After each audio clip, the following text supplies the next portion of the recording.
born with fear, and society prepares them for dangers.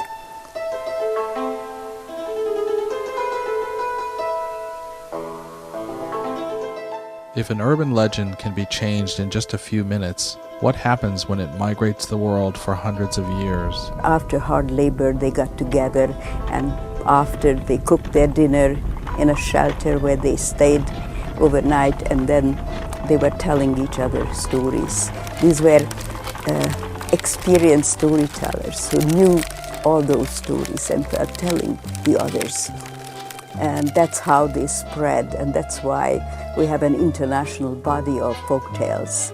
It is not claiming to be fiction. It is not fiction. It is a symbolic speech of real life. It is showing the darkest part of life, the darkest part of human destiny.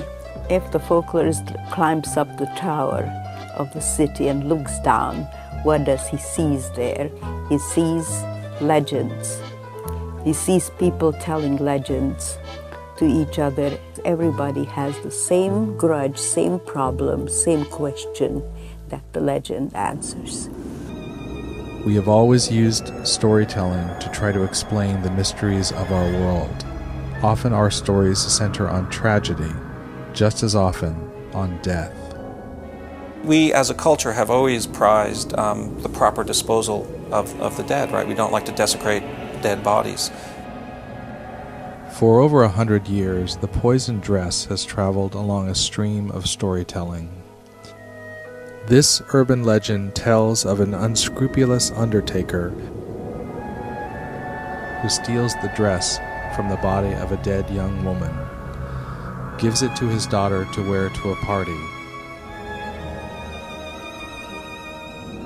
and as embalming fluid in the dress overtakes her, she falls to the dance floor and dies.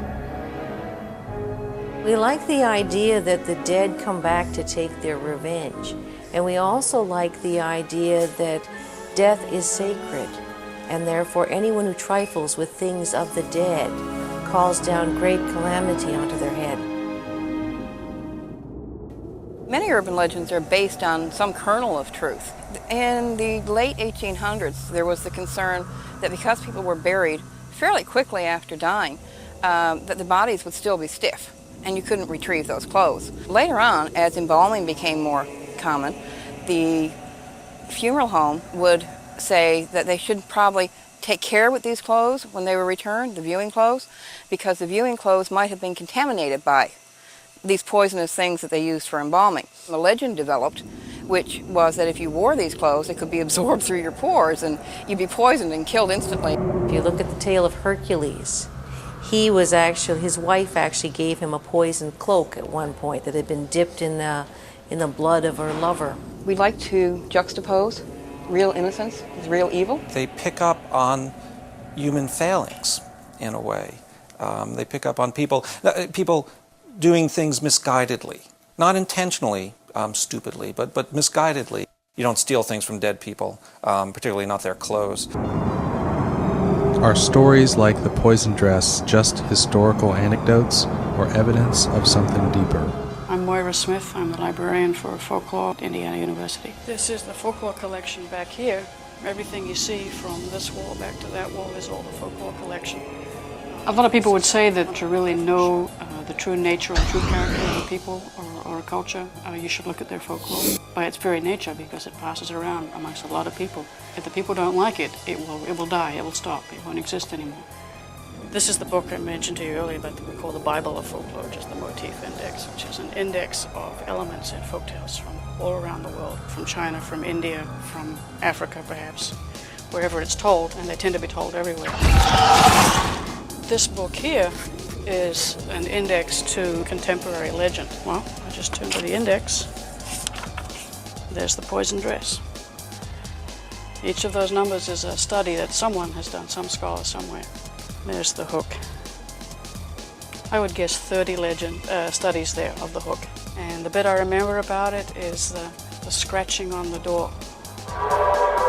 We used to say that legends belonged to backward people, superstitious people, people who didn't know any better.